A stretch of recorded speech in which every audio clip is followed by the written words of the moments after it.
We provide you the platform to turn your dreams into reality. Give wings to your aspirations with KR Mangalam University. क्या राज्यसभा में विपक्ष ने पूरी तरह surrender कर दिया है? क्या हरिवंश नारायण सिंह दोबारा उपसभापति बन सकते हैं? और सबसे बड़ा सवाल, क्या विपक्ष के बहिष्कार से संसद की लोकतांत्रिक परंपराओं पर कोई असर पड़ेगा?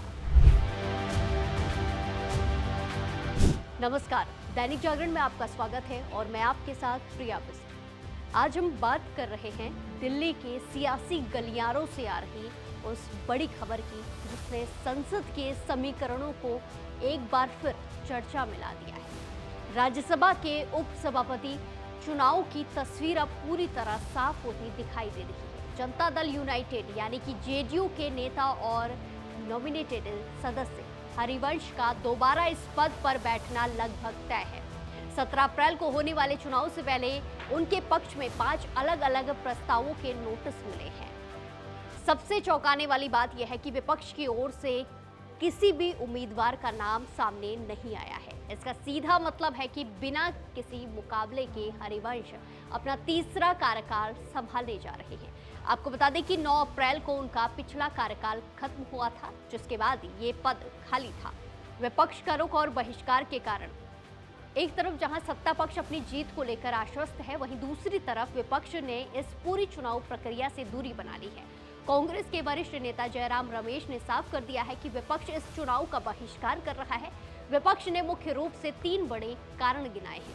पहला ये कि पिछले 7 सालों से लोकसभा में उपाध्यक्ष डिप्टी स्पीकर का पद खाली है, जो संसदीय परंपराओं के खिलाफ है। दूसरा, हरिवंश के कार्यकाल खत्म होने के तुरंत बाद उन्हें दोबारा नॉमिनेट करना और फिर उम्मीदवार बनाना विपक्ष को असामान्य लग रहा है। और तीसरा सबसे बड़ा आरोप यह है कि सरकार ने इस नियुक्ति को लेकर विपक्ष से कोई भी सलाह मशवरा या सार्थक चर्चा नहीं की है। व्यक्तिगत सम्मान बनाम राजनीतिक विरोध। दिलचस्प बात यह है कि विपक्ष का ये विरोध व्यक्तिगत नहीं है।